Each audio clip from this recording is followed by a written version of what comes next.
I got a text from inside the building today that said, "We are going to be scary when Rashid comes back." And I was like, oh boy.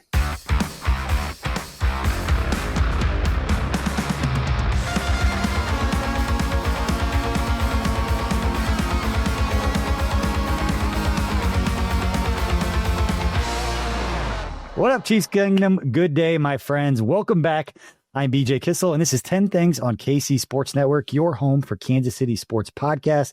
The Chiefs get back to 500 at 2-2 after their decisive 37-20 victory over the Baltimore Ravens as Patrick Mahomes becomes the youngest quarterback in NFL history to throw for 250 touchdowns. And here to break it all down with us is our good friend, co-host of the Scoop City podcast on The Athletic, contributor with Bleacher Report and his own podcast as well. One of the good guys in NFL media, Mr. James Palmer. James, what's good, my friend? Oh, you know, all rights in the world of Kansas City Chiefs fans again, right? So we're finding some sort of a semblance of normal within the NFL. It's been a struggle for Chiefs fans. Yeah. It was been a rough 13 days. By 9 points, and you'd think the whole world was burning down, James. I know, right? Like, who was it that has lost by there's been some teams that have had some bad luck, right? I mean, and not just bad luck. They've the Broncos haven't played great, but this is a crazy stat. I guess there's been 68 teams since 2000 that have not trailed in the fourth quarter in their first 3 games. 64 of them were 3-0 by the end of those 3 weeks. The Broncos are the only team to be 1-3 and not trail in the fourth quarter in any of your first 3 games. Like, that's hard to do, honestly. But some teams have had some weird luck, and I think, we can get into it, but I think the Chiefs are finding their way, and I don't think there's any panic in the building by any stretch. Yeah. You've been in the building enough to know, and it's hard for me to talk to I'm blue in the face that week 2, no one's going to panic. They know how to get to work. They know what to do, but it's hard to articulate that when everybody's. It is, but did you get a sense? They're emotional for sure. I got something I want to get to, which was very interesting. Social media told me this, which is that makes it even better, right? I do think there were some concerns that haven't been there before. I wouldn't say there was panic, but there were definitely some concerns in the building, from my understanding, that they haven't had in 3 weeks before. I'm not panicking, but will we get this fixed? On a couple of little things, you know what I mean? And I do think the feeling was just slightly different. Didn't mean anybody was worried or panicked by any stretch, but there were a couple things that they were thinking this might be a problem, even though, we've dealt with it before. It just feels a little bit different. Doesn't mean they still won't win games. Doesn't mean they still won't fix it. It's just a little bit of a different vibe on a couple of things.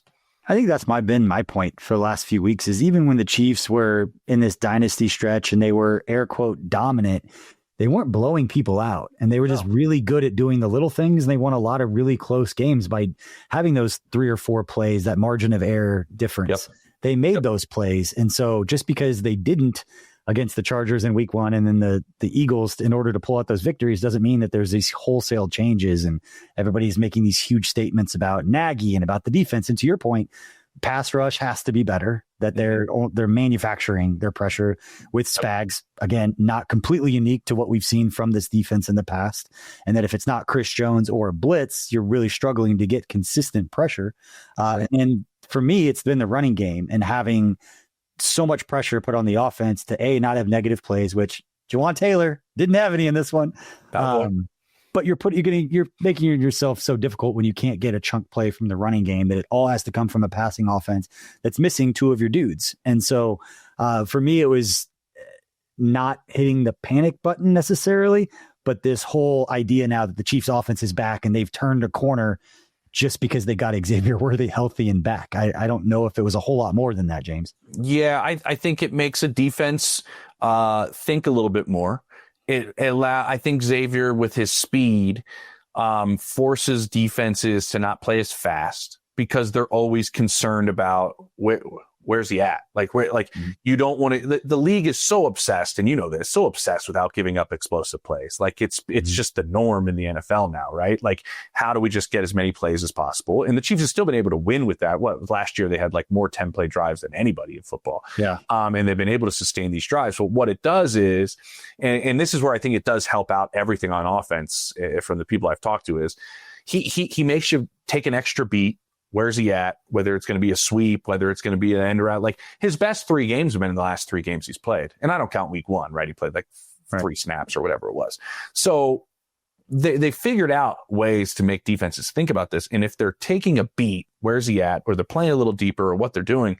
How good was Patrick with the quick game on Sunday? Like, he was outstanding. And so I think part of that quick game and the quick passing game and the success of that is just Xavier Worthy being on the field. Like, just being on the field. And so I think that helps you with a little bit of, I agree. The run game is still something you're scratching your head going, like, can they get like some sort of a semblance of just like, let me get 4 and be in 2nd and 6, like, regularly. That'd be great. But also Andy loves to pass, like, as part of his run game. So it's just there anyways. But the point that you made on the defensive line, to me, is the social media thing. So this little guy was blowing up this past week like crazy. And do you know what was blowing up? I'm like scrolling through my notifications, my mentions, which is a death wish because most people are just calling you an idiot. But it was just so many people reposting my interviews with Frank Clark. Like, all of the old ones. It was wild, man. And you know what the comment, like, they were reposting it with, I wish we had this type of mentality on defense again. I wish we had dogs like this on defense. I wish we had, they were like going back and like looking at old Frank Clark, like, interviews that him and I would always do, which you and I have talked about a lot. And like, they were like longing for that like dog mentality that Frank brought up front. I thought that was fascinating. That just organically happened. And it was so many of them. It was kind of fascinating as often as they were being brought up. I mean, they were dominating. Like, it was crazy. It's amazing how people feel about that now. But back then they were criticizing the trade. They're criticizing the contract that Frank had. And you and I both know what he was playing through those last couple of years on the right side of his body with his nerve issues. Like, he's out there at 60% and people are criticizing him. Like, this guy's giving everything he has. And we reward that. We talk about that, and we make heroes out of people that play through injuries, and they play it injured and they do this.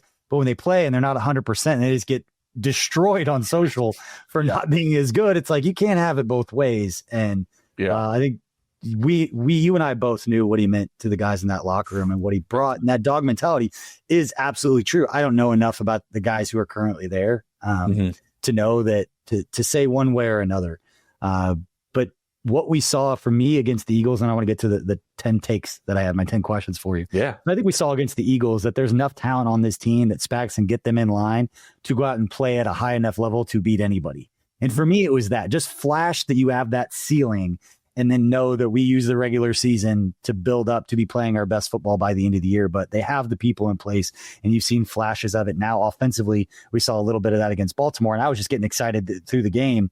And we'll get to this in a minute, but Brashard Smith's development and knowing Rashee Rice is coming back in 3 weeks with Xavier Worthy being healthy. And all of a sudden we are going to see that offense that everybody was wanting to see, the 2018 version. And coming into this season, everybody's healthy at the right time. I think we'll have our best opportunity to see something similar to what we did early in Patrick Mahomes' time. But James, we haven't got to any of these questions yet. So we're going to back up a sec. Okay, here we go. Heavy questions for you. Are the Chiefs back? Are the Chiefs, has the I'm part of the conversation of their demise been greatly exaggerated over the past few weeks?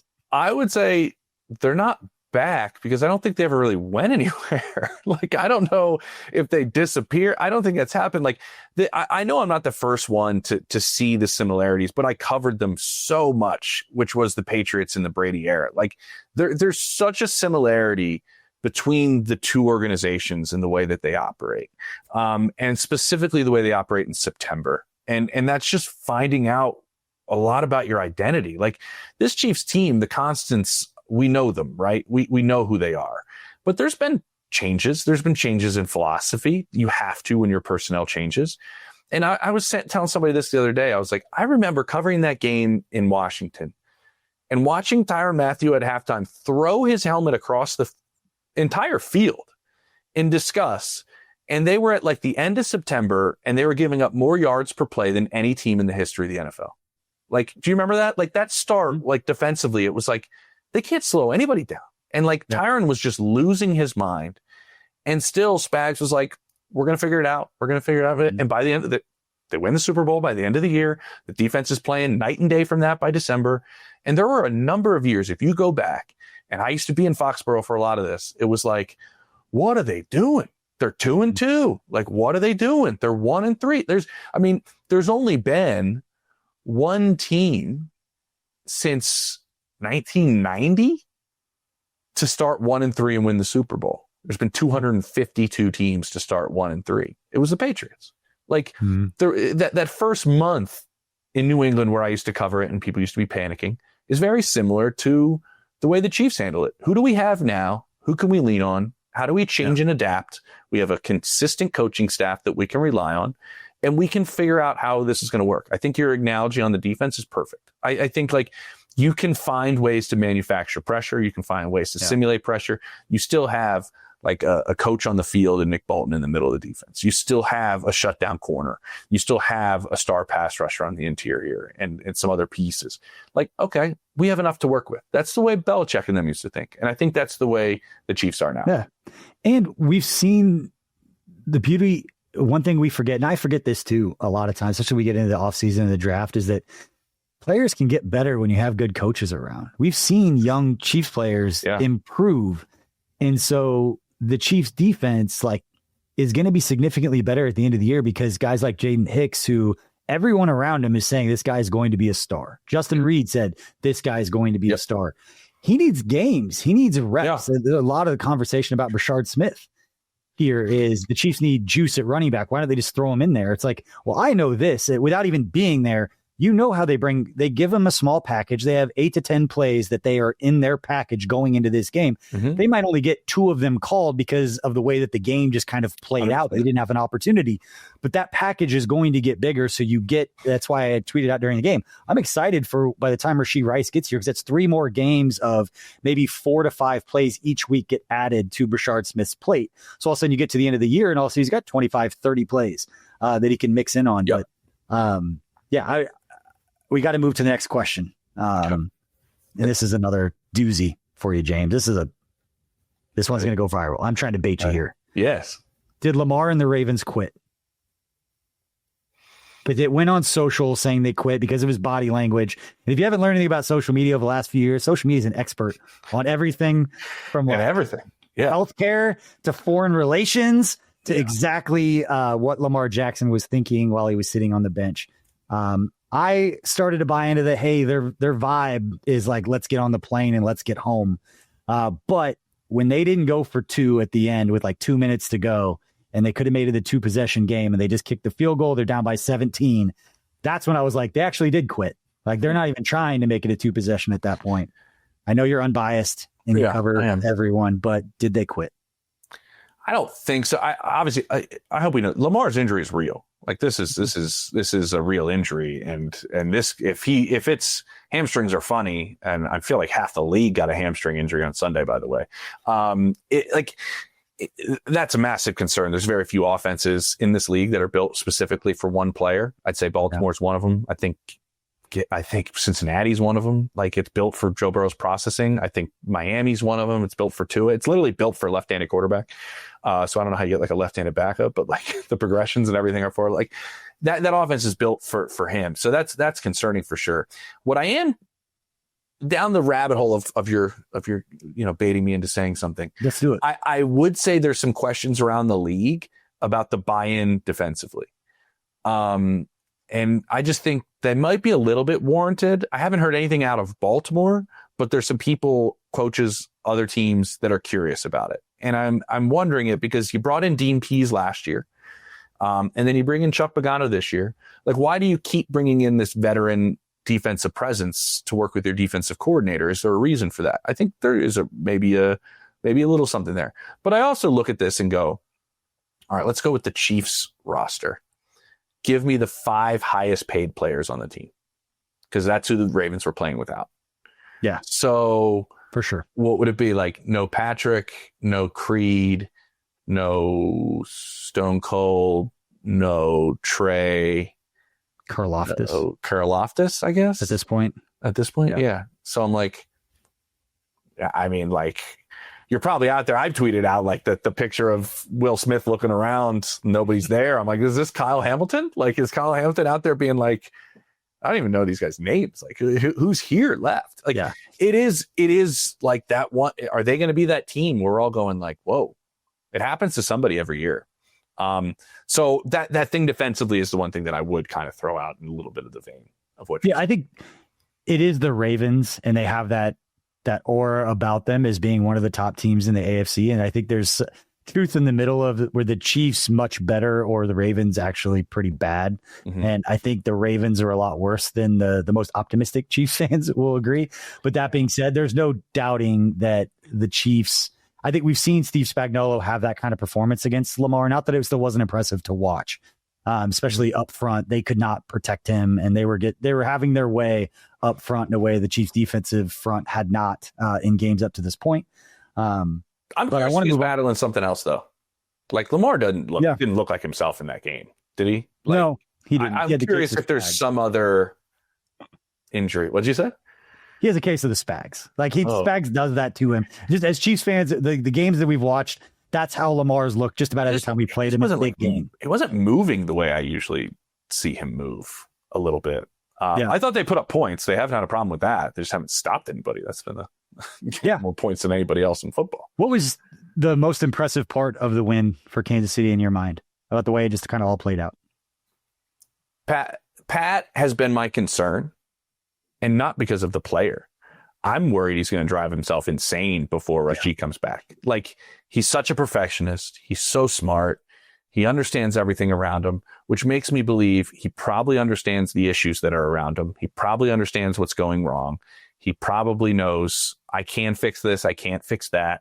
And he's going to either hurt himself or like go backwards in some metric before Rashid comes back and he can like operate. And that, so him being in control, him being comfortable, him operating on time, him getting the ball out of his hand. This is the quickest we've seen to get rid of the football in years. Yeah. That's what we've seen when it's gone bad. It's the drifting, and it's we see it when it happens. It's, I can't be protected up there, so I'm just going to keep backpedaling. Trust is everything with him. Great. Yeah. Yep. Exactly. So that was what stood out to me, where it's like, okay, he's a really telling quarterback when he's comfortable and confident. Doesn't mean he still doesn't win when he's not. But when he trusts things around him, it's very telling, and he played that way on Sunday for sure.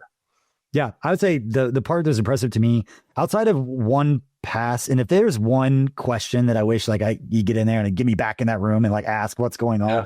There is one time a game, it seems like, where there's some sort of 12-yard dig, some sort of simple-ish, air quotes, I'm not going to pretend to know, route where Mahomes and Hollywood Brown just look off.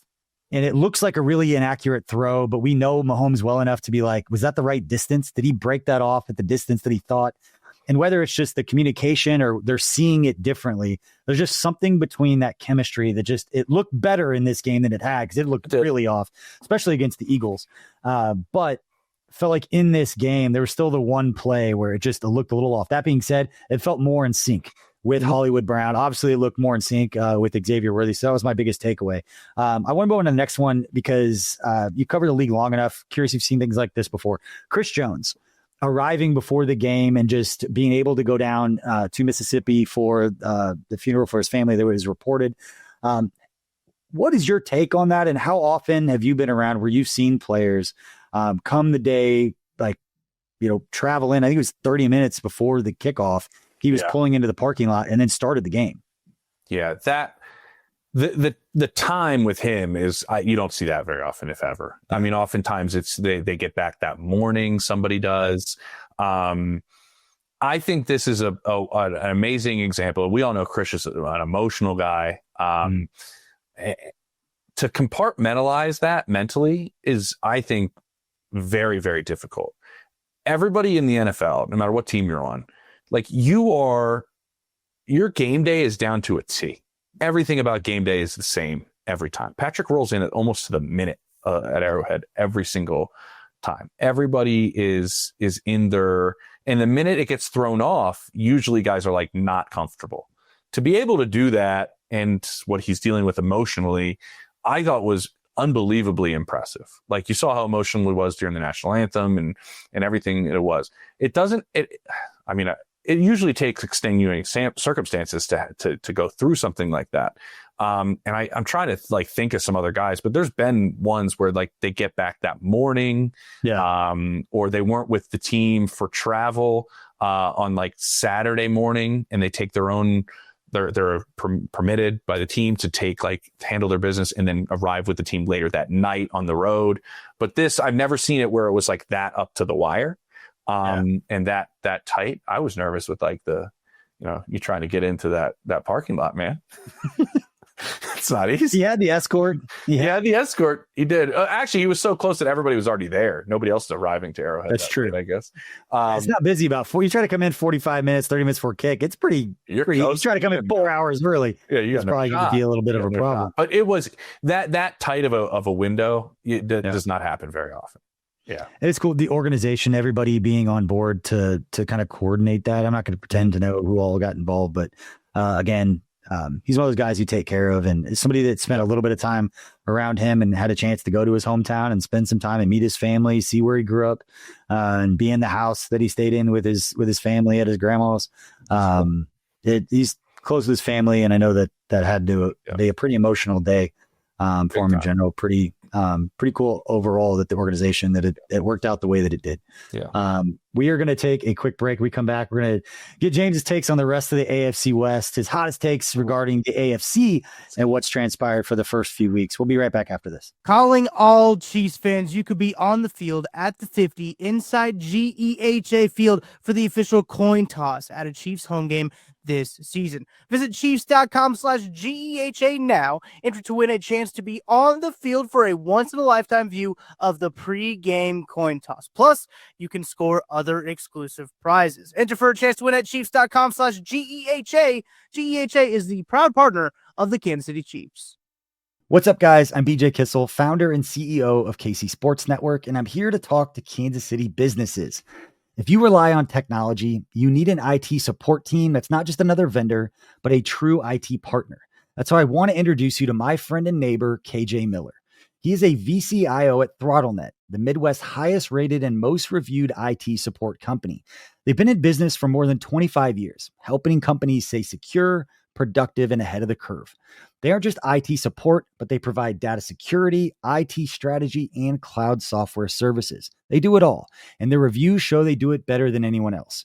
So if you want to hear about how ThrottleNet can help your local business, join the conversation with myself, KJ Miller from ThrottleNet, and our resident genius from KC Sports Network when it comes to IT, at least as he's affectionately known by us, Mr. Craig Stout. Click the link in the description to hear how ThrottleNet can help you. Chiefs Kingdom, I have got a question for you. What is your favorite touchdown? Well, for me, I can confidently say that my favorite touchdown, it's the next one, because with DraftKings Sportsbook, an official sports betting partner of the NFL, every touchdown could bring you closer to cashing in. From the first touchdown score to anytime touchdown props or the thrill of live in-game betting, every snap is loaded with opportunity. From spreads to money lines, same game parlays, regular parlays, you want it, DraftKings has got it. Here's the best part. Bet just $5, and if your bet wins, you'll get $200 in bonus bets instantly. I use DraftKings Sportsbook, and you should too. Your team hitting pay dirt pays out to you.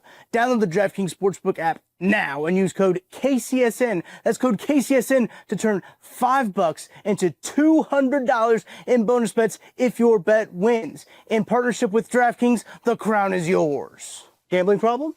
Call 1-800-GAMBLER. In New York, call 877-8-HOPE-NY or text HOPE-NY 467-369.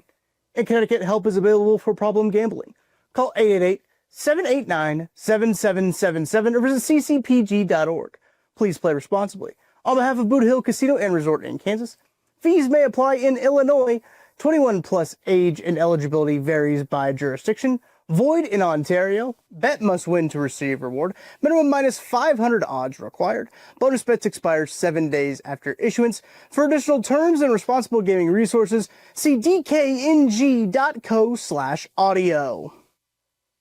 My name is Terrell Jolly. A lot of people call me TJ, founder and CEO of Integrity Capital Management. So Integrity Capital Management originally started out as a property management firm, but we slowly transitioned to what is described as an incremental development firm that's focused on situational housing. I know most people say affordable, but we believe in creating housing for people that are actually in need and built to the end user. I believe everyone needs a home because when you have home, you have hope. The reality is that when you're building a business, one thing you don't think about is like what a true banking relationship means. And, I had the honor and privilege of meeting Debbie early on in my career when I was just trying to get going. And as a small business, it's really challenging at times because people don't understand the concept or not believe the longevity because you're just getting started. But Debbie was willing to take a chance on me, be patient with me. I almost look at it like a grassroots initiative. She's seen and believe what I'm about. Anybody that's really true about their business and want to get some things done, I would definitely trust hands down Emprise because Deb's team, along with Aaron and Jackie and all the amazing people that work behind the scenes, even from the treasury side, I would say, hey, give them an opportunity because you won't be disappointed and you will actually be in hands that actually somebody care and that will see you from start to finish. Welcome back to 10 Things here on KC Sports Network. BJ Kissel hanging out with our good friend James Palmer. We just went through kind of our takes, his takes from the game and the win over the Baltimore Ravens. Now let's talk, James, a little bit about the rest of the league. Okay. The non-Chiefs, see what's going on out there. I said every year we're reminded that the NFL, it's any given Sunday. It's weird. For me, it was last week when the Browns beat the Packers. It's just like you can't bet on anything. Special teams has been a roller coaster this year. It's been nuts. Let's start with the AFC West. Let's keep it tight. Obviously, you being in Colorado takes on what we send from the Denver Broncos along with the Raiders and Chargers. What's been the most surprising for you so far? I'm not surprised by the Chargers. Like I thought this was a good team. That's why I think in New York was disappointing to me, because I understand everything was going on with Jackson Dart, and oftentimes that gives you a boost and all these things. And the offensive line was just atrocious with Alt going down, and that defensive line of the Giants is good, but like everything I was believing about the Chargers, I was like, you still should find a way to win that game. Like the Giants are not very good. So that was a little bit surprising, but I still think the Chargers are a pretty good team. And we'll see how they get through some of these injuries. It's on the offensive line. It's brutal. And Hampton looks to be gaining some steam as this goes on. All the rookie running backs have kind of taken a minute at the start of this year. Outside of Judkins has looked pretty good. Genty had a great game, but it's taken a minute because they can't block for him at all. I think the biggest thing out of the division though is Bo Nix doesn't look like the quarterback that we saw last year as a rookie. Yeah. When I ask around the league, he doesn't look really comfortable. He's playing way too fast. His feet are kind of all over the place. He's throwing a lot more off platform than he probably needs to. And I don't know what the answer to that is. My educated guess with some information would be, well, you played really, really well your rookie year. We're going to put more on you, right? We're going to put even more on you. So obviously that makes sense. Like you're going to have you're going to have an up and down as they figure out how much is too much, how much they put on you. But I just don't think Denver has a great group of skill players like around him. I don't think they're outstanding. And so I think there's a lot of new around him. I think that's what they're trying to figure out. But then the other part in Denver, which I think is interesting, is like, I'm not sure anybody's fearing the defense, which I thought maybe would happen. I mean, like the Colts went after Pat Surtain, like they targeted him, which is very surprising, and they're getting pressure. And the numbers are there in some of it, but it didn't affect Daniel Jones. It didn't really affect Justin Herbert. I thought that was kind of an interesting aspect. I think the expectations in the offseason were maybe just a little too high too early. Doesn't mean I don't think Denver can fix some of this stuff. I think if you pick a handful of coaches that could work with a young quarterback and get him playing well, I think Sean Payton's probably part of that group. But I think not coming out of the gate real quick, which was a big emphasis for them, has stood out to me for sure. This is kind of a loaded question as we move forward here, because I want to ask about the AFC and what surprised you most. We're talking about Baltimore being 1-3 is surprising. Cincinnati and what they're dealing with the injury to Joe Burrow and just what they look like without him is surprising. But I can't not bring up Jacksonville to kind of lead it into this, because the Chiefs do play Jacksonville next Monday night for their next opponent. But to you, what has been the biggest surprise? I look at Jacksonville, and I'm leading you to it because I can't get us. I don't. No, it's also they have their third in point differential in the AFC through 4 weeks. The only teams that are better are the Buffalo Bills at plus 43. They have the best point differential. Not surprising at all. No. And then Indianapolis Colts are second, which is very surprising. So AFC South seems like it's the surprising division so far in the AFC. Yeah, let's stick there, because I don't know if these turnovers are sustainable. Like, you can't get at least 3 turnovers in every single game, like, for the course of a season. Like, I don't know if that's sustainable. Now, they were dead last in turnovers last year. And so, like, their new defensive staff, to my understanding, obviously that's how they're wired, and turnovers are a big part of it. But I don't know if that's going to continue and you can hang your hat on. Oftentimes turnovers mask other issues. I think that was a big part of masking the issues that the Steelers had defensively last year. Like, the second half of the year, they just weren't a very good defense, but they were forcing so many turnovers. I think they tied for the league lead. Like, you just didn't notice that some of those things are happening. So I think that's masking some of it, what's going on in Jacksonville.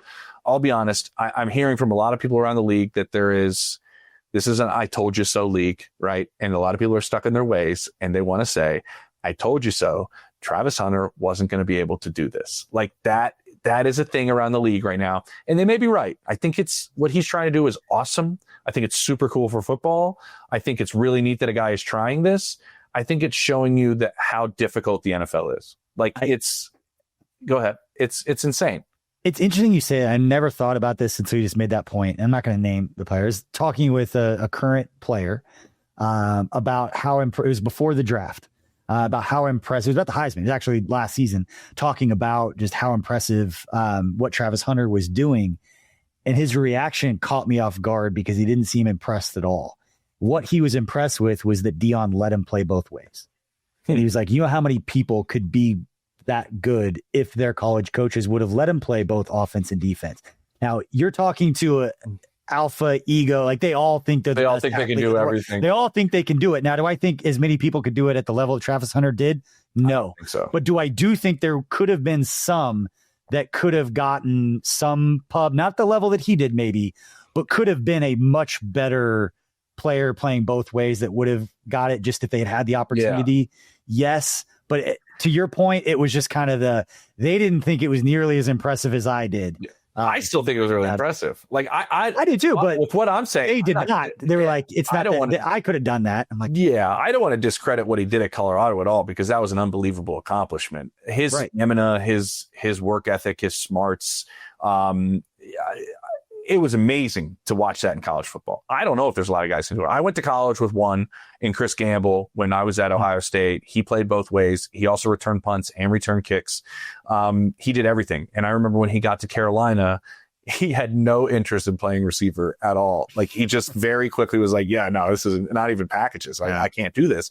And I just think what we're learning is, like, I hope people at home know the time it takes to play NFL football. Like, if you're a rookie wide receiver, you're getting there before the sun comes up and you're leaving after the sun goes down, just for your one position. There's just not enough hours in a day, I think, for him to like master both of these crafts. I went to the showcase in CU. He's unbelievably talented. He has physical traits that are through the roof, but he's not a refined receiver. He's not a refined corner. And that's because he's never focused on either. Could he be great at one of them? We'll see. But anyway, I digress on my Travis Hunter situation, but it's interesting. It is. It really is. And we all love watching it. And I love that he's actually trying it. I love that he's actually trying to give it a go, and that Jacksonville wants him to try this. We'll see what happens. But Liam Cohen, in a small sample size, has not turned Trevor Lawrence around yet. He's on the pace for career lows in almost everything. And I think the Texans are a surprise to me. Like, the defense has been great, and we didn't have any questions about that at all. But C.J. Stroud wanted more autonomy at the line. He wanted more control at the line. That's why they got rid of Slowick, and they brought in Nick Cali. I think there's some growing pains going on there between play caller and quarterback for sure. And offensive line has been really, really difficult. But I didn't think they play like this offensively. You know, I thought they just traded an offensive line. I just traded Cam Robinson, who was inactive this past CJ Gardner-Johnson. It's an interesting situation. They're making some moves because they were my team. Where if you think about it, BJ, like they were so injured, and I was at that game. They were so injured in Kansas City in the postseason, and they were in the game in the fourth quarter, like in that divisional round, right? They were there. And so, and then I think the Colts are a fun story, honestly. I think they're really, really fun. Yeah. And they're in a little bit of a Chiefs vein of like the collective is better than the individual aspects. Like they have like B- skill players everywhere, but they're all good. I wouldn't call Jonathan Taylor that. He's really, really good.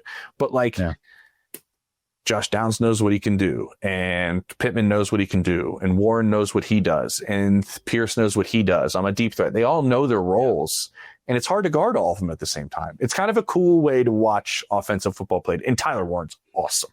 Like throwback football player. I mean, not only does he catch balls, they run behind him. He's been a fun tight end to watch. Yeah, I think the NFL is gotten to where it is because of stories like Daniel Jones as well. Mm-hmm. Like those are what encapsulate the NFL, and that's what gets the fan bases with the Colts talking trash.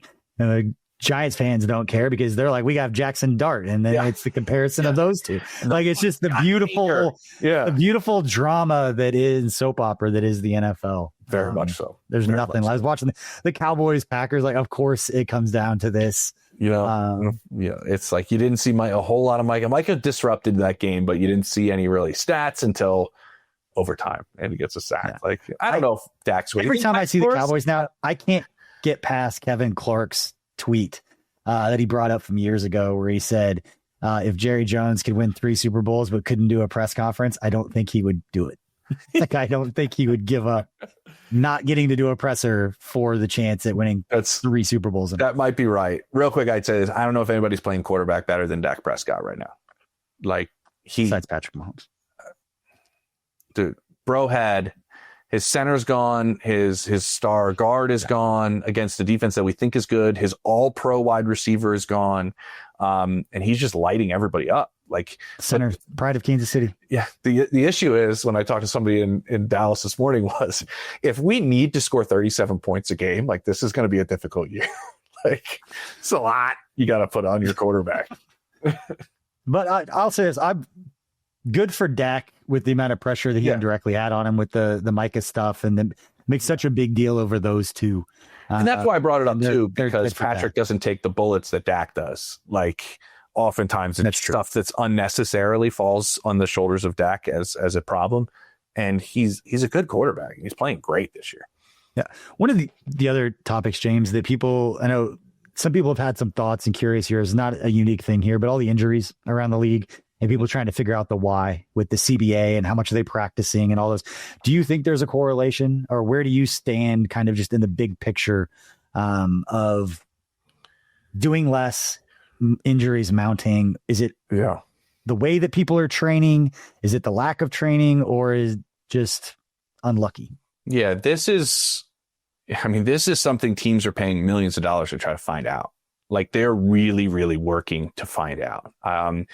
Because I live here in Colorado, I got an experience of what that new ownership group that has bigger pockets than anybody else in football, right? In the Walton Penner group, what they have done for health and nutrition and going to other teams and talking to other facilities, walking other facilities in the offseason to see what they have to keep their players healthy and safe. Like they are going to, there is no expense spared with that ownership group right now to try to keep their players healthy. Like everybody is trying to figure this out, from studies to obviously playing surfaces come up again with the Malik Neighbors injury, and nobody practices on fake turf.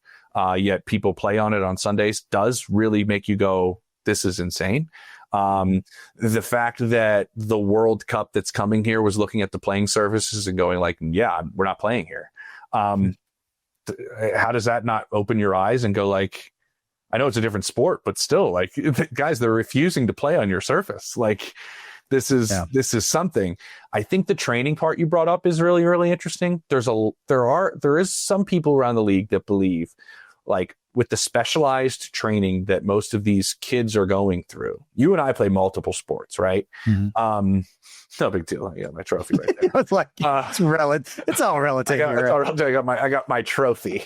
And there's like a random person on top. They're not even like an athlete. They're holding a wreath. And so I got my rings right here. You got your rings up there. See? And so the specialization of training is part of the issue in some people's minds. It's similar. It's like basketball and football. Like these AAU basketball kids have only been doing one movement forever. They don't cross train their muscles because they're only playing basketball and they're only training for this. And that's where some people see these Achilles are popping and things like that. And some of these tendon stuff, because your movements are all the same all the time. And they're very specific. And I think that's one thing people are looking into. But it was like hamstring day on Sunday, man. It was something. And so the soft tissue stuff, there's some guys that didn't participate in training camp that are down.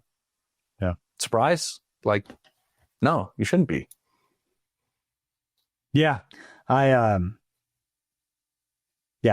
don't know where I stand on it because I'll let the smarter people take care of it. But you can't not look at what's happening and believe that there's some part of it. The only take that I've ever had regarding training and what it used to be and what it is now is I made the mistake. I've told this 100 times.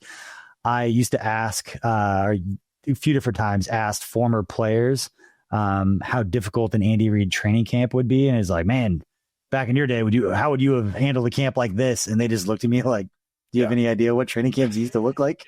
We used to go there 3 times. You are really green. One day. Yeah. And I think it was, I think it was Bill Moss. Or it was like a former player was like, we did 3-a-days like in pads all day, Oklahoma drill. And it's like not saying that Andy Reid doesn't have a lot of wasted time and you're conditioning the whole time, but they used to just line up. And I think it was Bill Moss said, to prepare, I'd put my pads on and I'd take it out and somebody just hit me with a baseball bat for an hour. Like that's how I would have to train for camp. So I'm bringing those questions up. If you think about it, like the guys are faster and they're bigger and they're wearing less pads. Those 3 things are all true. I mean, the game is so much faster now. There's more space, and then sometimes that can lead to some of these things too. Yeah, those are my favorite conversations. Like, how do you think? Cleveland Browns would do against the Cowboys in the 70s. I'm like, they would absolutely murder them. Yeah, I would not even be close. 100%. Like I was watching this is such a weird thing to say. I was watching my high school football highlight film, not of me, of our whole team. Like of our whole team, right? Okay. And I'm watching like somebody sent it to me because it was like it's like our like anniversary of graduation, whatever, right? Reunion. And somebody pulled up and I'm like, we are all wearing the world's largest shoulder pads. Cowboy collar. Cowboy collar. I mean, even like I was playing receiver, even my buddy was playing running back. I'm like, he's wearing like the world's and he's running down the field. And I'm like, this has to be slowing him down. All these pads he's wearing. I played quarterback and I had gigantic pads and like couldn't lift my arm up to like try and throw the ball. You remember it was going to make a difference. I was pretty terrible. Your arm just go from like here to there. Like that's all you could like, and you like threw it as hard as you could. It was not good. So, I mean, these guys, there's just a lot of speed out there. Like, I mean, there really is. And I think that's a little bit of it too. All right. Final question before we let you go. I appreciate time with James Palmer. James, I need you to pour some water into my Kool-Aid. Regarding what we've seen from the Chiefs. Obviously, I'm biased. I believe they're going to go back to the Super Bowl. I think anything less than getting to the AFC Championship game would be a disappointment. That's for me. If you lose in the divisional round, you lose in the wild card. See, it's a disappointment. You get to the AFC Championship game. Why should I believe the Chiefs aren't going to get back to the AFC Championship game? And almost, not say it's a foregone conclusion, but we've seen this story enough. I know the people that are involved. You've been around them too. Why should I not believe that the Chiefs have as good of a chance getting back to the AFC Championship game this year as they had any other year they've done it? I mean, the odds are in your favor. It's the only thing that Patrick knows. And I agree with you. Anytime you don't get to that level with a generational player is a wasted season. Like, and just because, and I just thought this now, but like, just because the Chiefs have had all this sustained success doesn't discredit any season you don't get there in Kansas City like it is in Cincinnati or Buffalo or Baltimore, where you have generational players. Like that group of 4 quarterbacks, like there's only a certain window that you're going to have this player. And so for any of them, it's a lost season. And I think the Chiefs included, even with past success, it would still be like, well, that's a year we didn't get there with Patrick Mahomes and Andy Reid together. It's the same. It should be thought of it, even though they've had success, and we oftentimes focus solely on the teams that haven't, right? Like Joe Burrow. Right. Like, last year was an incredible year by that player. I mean, he was ungodly, and just the organization let him down. And so why they won't get there? At first, I thought there was just too much competition in the AFC. Like, I think the one thing that I would say, to pour some water in your Kool-Aid, I don't know what that means. Like, but just water it down. Am I diluting your Kool-Aid? Just water it down a little bit. Like, it's a little strong. Like, a little strong. Okay, let's dilute it a little bit. I think the division is better than it's ever been in Patrick's time. I think that's probably the easiest way to put it. I don't want to say they had an easy path, but they had I made the comparison at the beginning of this, a very Patriot-esque type of path for a lot of this time. I mean, the Raiders have been so dysfunctional. The Chargers literally had a verb created about them during Patrick's time called "the Chargers are going to Charger."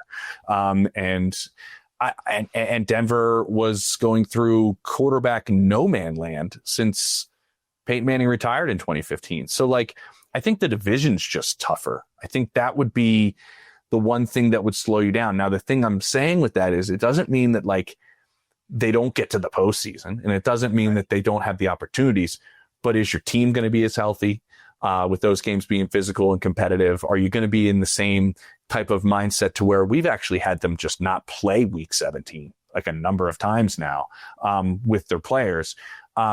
Is the end of your year through December just going to be different because these teams are just more competitive and physical, and the coaching's just so much better in the division? I love this division for just solely that. Like, you got Andy Reid, Sean Payton, Pete Carroll, and Jim Harbaugh. Like, come on, it's just awesome. And so I just think maybe that's the one thing that could slow them down. And obviously injuries are everything.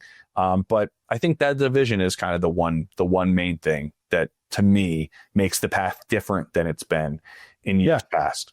It's a really good point. And I think you kind of touched on it. I think the most impressive, and granted, this stretch is not over. Joe Burrow, Josh Allen, Lamar Jackson, Patrick Mahomes. And I know Nick Wright's talked about this. So I'm not going to say this is a unique thought for me. Did Nick talk about it on here? Did you have him on the show? Nick hasn't been on here. We have not had Nick on here. What? But I know. We used to have him way back on the OG podcast. We had Nick on. But he made the point that, looking back on what we've seen so far, that you have generational talents. And I know that term gets thrown around a lot, but with Josh Allen, Lamar Jackson, and Joe Burrow, it is ceiling. They absolutely are.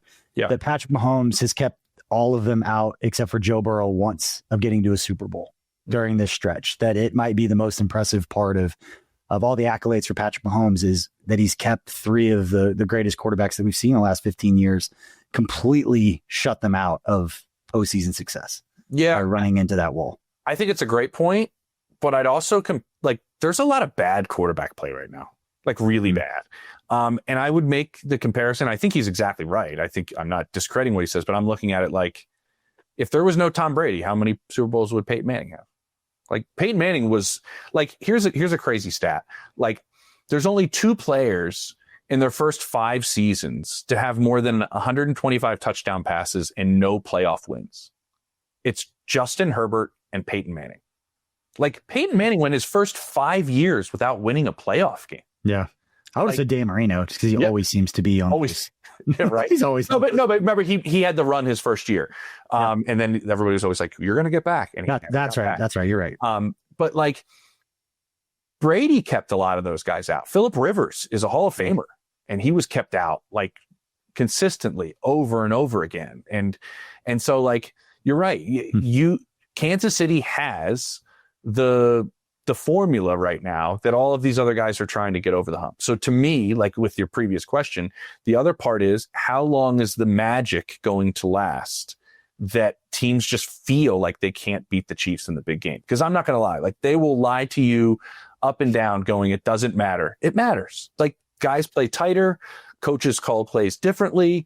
Just because you see 15 on the other side and go like, this is going to be, they do it every time. The Chiefs always win. When does a team, I always thought Burrow was the one guy that didn't matter to. Yeah. But he had just kind of like a weird mental thing to it. I'm curious if Josh gets over it. He's playing awesome. He's playing great. And so he's the one who's scary. To me, he's the one that if he just calmed down and stopped trying to like just run through a wall every single time, just calm down. He actually could click. And that Joe Burrow's the one where it's such a calm, cool demeanor that you don't know what he's feeling inside, but to watch him and actually watching quarterback gave me a completely different perspective of Joe Burrow. I'm not gonna say I like him now, but after watching it's like I liked him. He's just a different guy. The way that he comes across and the way he is with his friends and the way he is away from the field and away from media. He's just a different kind of dude, and just learning about his parents and his upbringing, it just kind of makes sense. And you get human. Are people going to get upset with you for you saying you kind of like Joe Burrow? Probably. I mean, I like Joe Burrow. I'm not gonna lie, but I'm not gonna say I like him, but I understand him better, and I don't dislike him because of his personality and the way he comes across. It was more authentic and genuine when I watch it. That's just how he is. I agree. I thought he was the best part of the show because he put the most time into thinking about his answers. Like you could tell he genuinely wants to answer your question. And as a journalist, there's nothing more I can ask for is that you're going to put some thought into a question I took the time to ask you and prepare for. And he's real. He's very coming out of his mouth. He'd be like, there are a lot of people that wouldn't say that. And I kind of appreciate that. Yeah, he's definitely real. So those are my two. Those are like, can Josh get over the vibe of like, I'm coming into Arrowhead and I can win this game? Because the Chiefs continue to let that vibe out there. And my last thing I will say is I got a text from inside the building today that said, we are going to be scary when Rashid comes back. And I was like, oh boy. And so we do have to remember everything that they had planned, I was told, for week one, BJ, was so centered around Worthy. Like so centered around Worthy that like what they did on Sunday was what they thought they were going to do week one. And so that's where this offense thinks of itself right now. Yep. That's a beautiful thing to hear. I think people are going to be reminded at how good Rashid. I think everyone knows that he's good. I don't think they realize how good he was on a trajectory to show him being. I think he's a top 5 receiver. I'm biased. I'm optimistic, all of those things. But 5? I'm trying to think. If he gets the volume, I think and the volume was huge before the injury last year. The offense is running through him. 100%. Yeah. And the targets were through the roof. If you go back and look at before the injury happened last year. Yeah. And it'll be fun. Pat trusts him like crazy. So it's going to be really fun, actually. Yeah. It's going to be fun. Fun episode. Appreciate everybody for hanging out. You can catch all of James's stuff on Scoop City with The Athletic, along with Diana Rossini and Chase Daniel. You can follow him on social media. James, man, we appreciate your time. No problem, brother. Always good chat. All right. Talking trophy. Make sure you check out the rest of the shows. Like and subscribe. Let us know in the comment section what you think. I'll get in there and respond to some of you if you say something nice. See you guys later.